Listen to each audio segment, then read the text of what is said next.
سورہ آل عمران تلاوت کی۔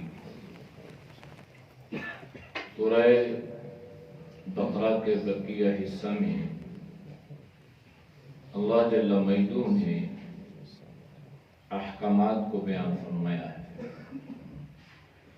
اور احکامات کا جو انداز تھا وہ سوالیہ انداز تھا کہ جناب نبی کریم صلی اللہ علیہ وسلم سے جو لوگ سوالات کرتے تو اللہ اس کا جواب دیتا۔ مختلف سوالات ہوتے تھے تو اسی انداز سے اللہ نے آپ صلی اللہ علیہ وسلم کو مخاطب فرمایا، یسألونک عن الخمر والمیسر، جوئے اور شراب کے بارے میں یہ لوگ سوال کرتے ہیں آپ سے، تو آپ یہ کہہ دیجئے کہ یہ بڑے گناہ کے کام ہیں، اگرچہ لوگ یہ سمجھتے ہیں کہ اس میں ان کے لیے کچھ نفع ہے، نفع نہیں ہے بلکہ نقصان اور خسارہ ہے، اور نقصان اور خسارہ جو ہے یہ اخروی اعتبار سے ہے۔ اس لیے کسی معاملے میں شرط لگا کر اس کو کرنا، شریعت نے اگر اس میں کسی کا نقصان ہو رہا ہو اور کسی کا فائدہ ہو رہا ہو تو شریعت اس بات کی حوصلہ افزائی نہیں کرتی، اس کو پسند نہیں کرتی۔ اسی طرح شراب کے بارے میں اللہ کے نبی نے فرمایا کہ یہ تو تمام برائیوں کی جڑ ہے۔ جب برائیوں کی جڑ ہے تو اس میں کسی قسم کی کوئی منفعات نہیں ہے۔ ہاں، دنیاوی اعتبار سے کچھ لوگ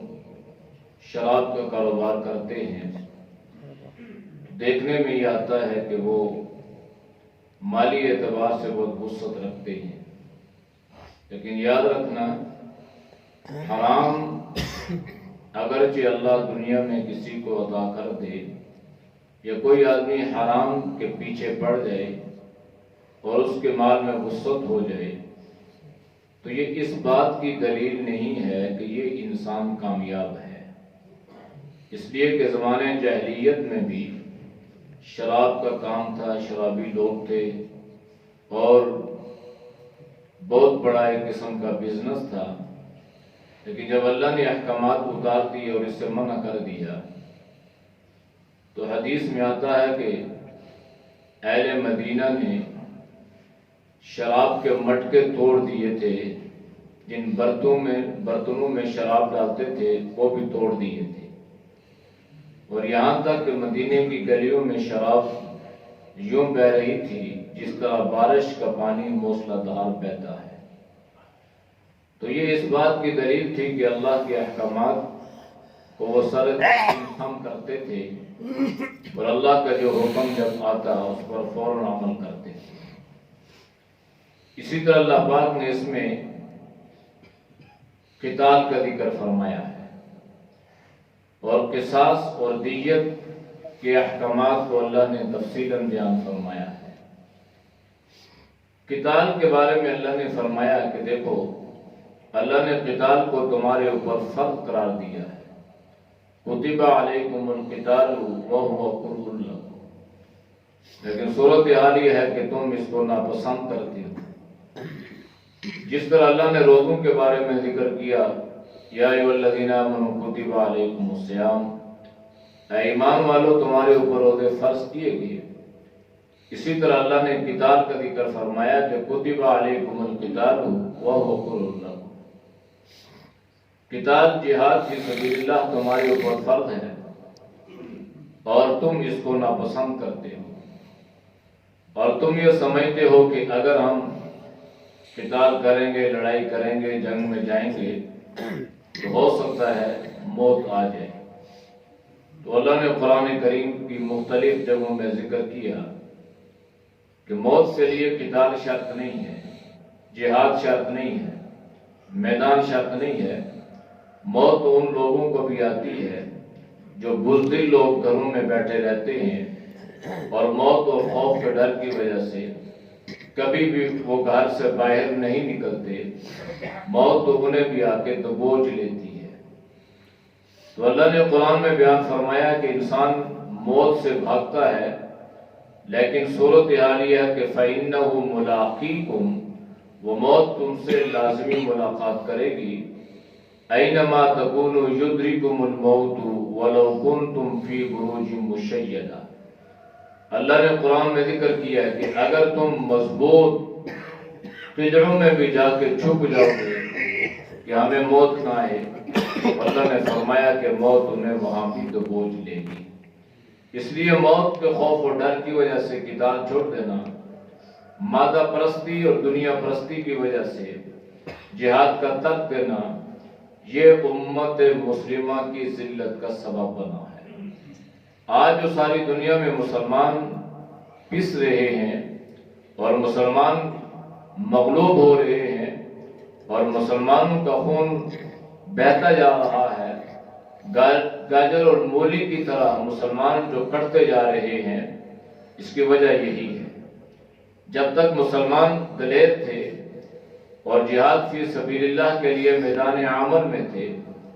اس وقت تک اللہ نے مسلمانوں کو غلبہ عطا فرمایا اور مسلمانوں کی دھاک، روب اور دبدبہ اللہ نے اہل کفر پہ بٹھایا۔ یہاں تک کہ مورخین نے لکھا ہے کہ ایک مسلمان کو اللہ نے اتنی جرت، جسارت، قوت اور دلیری عطا فرمائی تھی کہ ایک مسلمان کہیں کہیں کافروں پر بھاری ہوتا تھا اور کافروں سے مسلمان یہ کہتے تھے کہ تم یہاں پہ کھڑے ہو جاؤ، ہم گھر جا کر تلوار لے کر آتے ہیں اور تمہارے سر قلم کرتے ہیں۔ مورخین نے لکھا ہے کہ مسلمانوں کا اتنا روب اور دبدبہ ہوا کرتا تھا کہ یہ ایک مسلمان گھر جاتا، وہاں سے جا کے تلوار لے کر آتا اور اتنے میں مجال کہ یہ کافر اپنی جگہ سے بھاگ کر جان بچانے کی فکر رکھتے۔ یہ اصل میں اللہ نے اس میں بقا رکھی ہے اور اس میں اللہ نے اہل ایمان کی زندگی رکھی ہے اور اسی میں اللہ نے کامیابی کی ضمانت رکھی ہے۔ اس لیے اللہ کے نبی نے فرمایا کہ اذا ترکتم الجہاد فسلط اللہ علیکم الذلہ، اے مسلمانوں جب تم جہاد کو چھوڑ دو گے، قتال کرنا چھوڑ دو گے، موت کے ڈر اور خوف کی وجہ سے، دنیا کی محبت کی وجہ سے، مادہ پرستی اور اولاد پرستی کی وجہ سے، تو پھر اللہ تمہارے اوپر ذلت کو مسلط کر دے گا۔ تو اس لیے آج مسلمان بحیثیت مسلمان ہم ذلیل و خوار ہوئے اور یہود اور حنود ہمیں جس طرح چاہتے ہیں استعمال کرتے ہیں۔ وجہ یہی ہے کہ ہم نے اس جہاد کو چھوڑ دیا۔ اس لیے قتال یہ اللہ کا حکم ہے، ہاں اس کے احکامات وقت اور حالات کی مناسبت کی وجہ سے تبدیل ہوتے رہتے ہیں۔ کبھی قتال فرض عین ہوتا ہے اور کبھی فرض کفایہ کے درجے میں ہوتا ہے۔ بہرحال جہاد جو ہے یہ دہشت گردی نہیں ہے، نہ انتہا پسندی ہے۔ جہاد اسلام کی بقا کا ضامن ہے اور مسلمانوں کی عزت کا سبب اور ذریعہ ہے۔ اس میں اللہ نے تحویل قبلہ کا بھی ذکر فرمایا ہے۔ انبیاء علیہ السلام کے مراتب کا اللہ نے ذکر فرمایا ہے۔ انفاق فی سبیل اللہ کا ذکر اللہ نے تفصیلاً بیان فرمایا۔ انسان دنیا میں مال سے محبت کرتا ہے اور اس مال کو خرچ نہیں کرتا، اور خرچ نہ کرنے کا جو اس کے ذہن میں سبب ہے وہ یہ ہے کہ اگر مال خرچ کیا تو مال کم پڑ جائے گا۔ تو اللہ نے انسان کی اس ذہنی پستی کو دور کیا اور فرمایا کہ نہیں، تم مال خرچ کرو، میں تم سے اس خرچ کے بدلے میں مال کے بڑھانے کا وعدہ کرتا ہوں۔ اور اللہ نے جو انداز اپنایا وہ بڑا خوبصورت انداز ہے کہ من ذا الذی یقرض اللہ قرضا حسنا فیضاعفہ لہ اضعافا کثیرا، کون ہے تم میں سے جو اللہ کو قرض حسنا دے، فیضاعفہ لہ اضعافا کثیرا، اللہ تمہارے لیے اس کو جب واپس کرے گا تو بہت بڑھا چڑھا کے اللہ تمہیں کثیر تعداد میں اس کا بدلہ عطا فرمائے گا اور اللہ اس مال کو بڑھاتا رہے گا۔ ما عندکم ینفد وما عند اللہ باق، جو مال آپ کے پاس ہے یہ مٹنے والا ہے، اور جو آپ نے اللہ کے لیے، اللہ کے دین کے لیے، الہ کلمت اللہ کے لیے خرچ کر دیا، فرمایا کہ باقی یہ اللہ کے پاس باقی رہنے والا ہے۔ تو مال ایک ایسی چیز ہے کہ جس کی محبت فطرتاً اللہ نے ہر انسان کے دل میں ڈالی ہے، لیکن یہ محبت جو ہے یہ مغلوب ہو، اللہ اور اللہ کے رسول کی محبت غالب ہو، اور جہاں مناسب ہو وہاں پر اس مال کو خرچ کرنا، یہ مال کے بڑھانے کی اور مال کو بابرکت بنانے کا ایک ذریعہ ہے۔ اس لیے اللہ کے نبی صلی اللہ علیہ وسلم نے انسانوں کو، امت مسلمہ کو اس بات کی ترغیب نہیں بلکہ تاکید فرمائی ہے کہ تم مال خرچ کرتے رہو، اللہ تم سے مال کے بڑھانے کا وعدہ کرتا ہے۔ تو اس لیے خرچ کرنے سے مال جو ہے، دو چیزیں ایسی ہیں جو خرچ کرنے سے بڑھتی ہیں۔ ایک علم، جتنا خرچ کرو گے اللہ اس میں برکتیں عطا فرمائے گا اور یہ بڑھے گا، اور مال جو ہے یہ جتنا اللہ نے دیا ہے، جتنا خرچ کرو گے اتنے ہی مال میں اللہ وسعت پیدا کرے گا۔ بلکہ قرآن کریم کی آیت میں اللہ نے فرمایا کہ اگر تم مال میں وسعت رکھتے ہو پھر تو خرچ کرو، لیکن بالفرض اگر تم تنگ دستی میں ہو تو پھر بھی خرچ کرو، اس لیے کہ اللہ نے تمہارے خرچ کرنے میں، اللہ نے تمہارے لیے مال کے بڑھانے کا وعدہ فرمایا ہے۔ قرآن کریم کی ان آیات اور سورتوں میں اللہ نے آیت الکرسی جو ایک عظیم آیت کہلاتی ہے اس کا بھی ذکر ہے، اور جس میں اللہ نے اپنے نام کو بے شمار جگہوں پہ ذکر فرمایا ہے۔ تو ایک آیت لیکن بار بار اللہ کا نام آیا ہے، اللہ لا الہ الا ہو، یہ ہو جتنے بھی ہیں یہ سارے اللہ کی طرف ہیں، تو یہ اللہ کے نام ہیں۔ حدیث میں اللہ کے نبی نے اس کی عظمت کو بیان فرمایا ہے، اس کی فضیلت یہ ہے، ایک حدیث میں اللہ کے نبی نے فرمایا کہ جو آدمی نماز کے بعد آیت الکرسی پڑھتا ہے اور پڑھنے کا معمول بنا لیتا ہے، کل قیامت کے دن جنت میں مسکراتا ہوا داخل ہوگا اور اس کے چہرے پر نورانیت ہوگی۔ اور آپ نے فرمایا کہ جو آدمی آیت الکرسی پڑھتا ہے اللہ پاک اس کو اپنی تحویل میں لے لیتا ہے، اللہ اس کی حفاظت کرتا ہے۔ لہذا اس کا معمول بنانا یہ بہت ضروری ہے۔ نماز کے بعد پڑھ لینا ایک مرتبہ، یا صبح اور شام 3 مرتبہ پڑھ لیں گے تو انشاءاللہ اللہ جان کی، مال کی، ایمان کی حفاظت فرمائے گا۔ اس کے آخر میں اللہ نے فرمایا لا اکراہ فی الدین، دین میں سختی نہیں ہے۔ تو دین میں سختی سے کیا مراد ہے کہ دین کا کوئی ایسا عمل نہیں ہے کہ جو آدمی کسی کے اوپر زبردستی مسلط کر دے، بلکہ ہر انسان کی استطاعت کے مطابق ہے۔ مثال کے طور پہ روزہ ہے، یہ فرض ہے، لیکن اس میں اللہ نے آسانی اور سہولت پیدا کر دی کہ اگر کوئی مریض ہے تو وہ روزہ چھوڑ دے، اس کے لیے رخصت ہے، بعد میں اس روزے کی قضا کر لے۔ حالت سفر میں ہے تو روزہ رکھنا مشکل ہے، ابھی حالت سفر میں رخصت پر عمل کرے، روزہ چھوڑ دے اور بعد میں اس کی قضا کر لے۔ تو دین میں اللہ نے آسانی رکھی ہے۔ ہاں، ان لوگوں کے لیے مشکلات ہیں جو دین کو اپنانے کے لیے مخلص کوشش نہیں کرتے۔ ہو سکتا ہے ان کو دین کے کسی عمل پر، دین کے کسی حکم پر عمل کرنا مشکل لگتا ہو، لیکن مشکل نہیں ہے۔ جب آپ کوئی بھی عمل کرنا چاہتے ہیں اپنی مرضی کے ساتھ تو آپ کر سکتے ہیں، اس میں کوئی قدغن، کوئی پابندیاں، کوئی جبر نہیں ہے۔ اللہ نے اہل ایمان کا ذکر فرمایا کہ اہل ایمان کا جو ولی ہے وہ اللہ ہے۔ اللہ ولی الذین آمنوا یخرجہم من الظلمات الی النور۔ اللہ اہل ایمان کا دوست ہے، اور اللہ کیا کرتا ہے، ان اہل ایمان کو اللہ ظلمات سے نکال کر روشنی کے راستوں پہ لگاتا ہے۔ لہذا ہم نے اپنے آپ کو جہالت سے نکالنا ہے، ہم نے اپنے آپ کو شرک اور بدعات کے گٹا ٹوپ اندھیرے سے نکال کر توحید و سنت کے راستوں پر گامزن ہونا ہے۔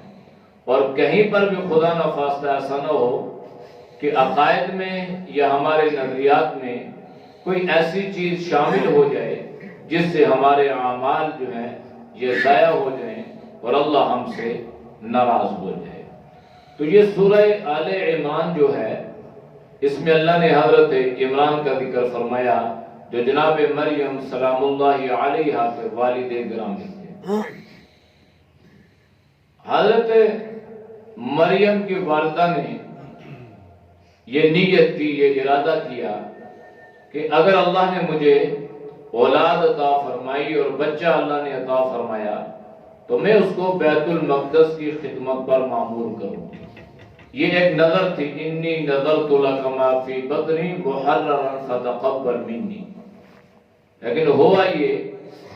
کہ وہی ہوتا ہے جو اللہ چاہتا ہے۔ اللہ نے بچی عطا کر دی، تو جب بچی عطا کر دی تو کہنے لگے یہ تو بچی ہے، لیکن فرمایا ہے تو بچی ہے، لیکن یہ بچی بھی بعض مرتبہ ایسے کام کرتی ہے جو کئی بچوں سے آگے نکل جاتی ہے۔ اور ایک عورت سے جب اللہ کام لینا چاہے تو عورت اتنے عظیم کام کر دیتی ہے کہ سارے مرد جو ہے اس کو دیکھ کر حیران رہتے ہیں۔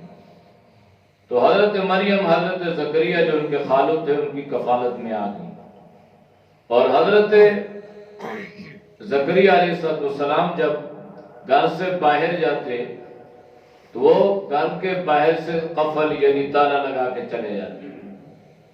تو ایک مرتبہ کا ذکر اللہ نے قرآن کریم میں ذکر فرمایا ہے، کلما دخل علیہا زکریا المحراب۔ ایک مرتبہ جب حضرت زکریا علیہ السلام گھر میں داخل ہوئے، محراب اس کونے میں داخل ہوئے جس میں جناب مریم آپ کی کفالت اور پرورش میں تھی، تو آپ نے یہ دیکھا کہ حضرت مریم کے پاس اس وقت بے موسمہ پھل فروٹ پڑا ہوا ہے۔ وجد عندها رزقا قال یا مریم انا لکی ھذا، اے مریم یہ کہاں سے آیا؟ تو حضرت مریم نے، اس بچی نے جواب دیا جس کی فطرت میں اللہ نے بچپن ہی سے ایک خدائی صفات رکھی تھی، کہنے لگی قالت هو من عند اللہ، فرمانے لگی یہ تو اللہ کی طرف سے ہے، اور ان اللہ یرزق من یشاء بغیر حساب، اللہ جسے چاہتا ہے بغیر حساب کے رزق عطا کر دیتا ہے۔ تقسیم اللہ کی طرف سے ہے، اللہ رزق میں وسعت عطا کرے تو اللہ کا شکر ادا کرنا، اور اگر خدا نخواستہ مال میں وسعت نہیں ہے تو پھر اس پہ صبر کرنا، قناعت کو اختیار کرنا اور اللہ سے عافیت کا سوال کرنا ہے۔ تو جب جناب زکریا علیہ السلام نے یہ عمل دیکھا کہ اس معصوم بچی کو جو اللہ بے موسمہ پھل عطا کر سکتا ہے وہ اللہ مجھے بے موسمی اولاد بھی عطا کر سکتا ہے، لہذا حضرت زکریا نے حضرت مریم کے اس عمل سے سبق سیکھا اور فوراً اللہ کے بارگاہ میں التجا کرنے لگے۔ هنالک دعا زکریا ربہ قال رب هب لي من لدنك ذریۃ طیبہ انک سمیع الدعاء۔ تو اللہ سے مانگنا چاہیے اور اللہ کی رحمت سے کبھی مایوس یا نا امید نہیں ہونا چاہیے۔ تو اس وقت جب کہ صورتحال یہ تھی کہ حضرت زکریا کا پاؤں ایک دہلیز کے اندر تھا اور ایک باہر تھا، یہ عمل اور یہ ماجرا اور یہ قصہ دیکھا تو فوراً اللہ کے بارگاہ میں عرض کر دی، اللہ کو پکارنے لگے، اے اللہ جو اس بچی مریم کو بے موسمہ پھل عطا کر سکتا ہے، اے اللہ تو مجھے بے موسمی اولاد بھی عطا کر سکتا ہے۔ بے موسمی اولاد سے مراد یہ تھی کہ جناب زکریا علیہ السلام بوڑھے ہو چکے تھے، اور خود جب سورہ مریم میں تفصیل ہے کہ جب فرشتے نے ان کو خوشخبری سنائی تو یہ کہنے لگے مجھے کس طرح اولاد ہوگی، حالانکہ میری ہڈیاں جو ہیں یہ بالکل ایک قسم کی بوسیدگی اختیار کر چکی ہیں اور میری عورت جو ہے یہ پانج ہو چکی ہے، اب کیسے اولاد ہوگی؟ تو اللہ نے فرمایا قال کذلک اللہ یفعل ما یشاء، اسی طرح اولاد ہوگی، اس لیے اللہ جو چاہتا ہے وہ اللہ کر دیتا ہے، اس لیے اللہ سے مانگنا ہے اور اللہ کی رحمت سے کبھی نا امید نہیں ہونا، اور اللہ کے در کو چھوڑنا نہیں ہے. غمی ہے، خوشی ہے، اولاد ہے، نہیں ہے، ہر حالت میں اللہ سے سوال کرنا ہے. اللہ ہم سب کو اس پر عمل کی توفیق دے.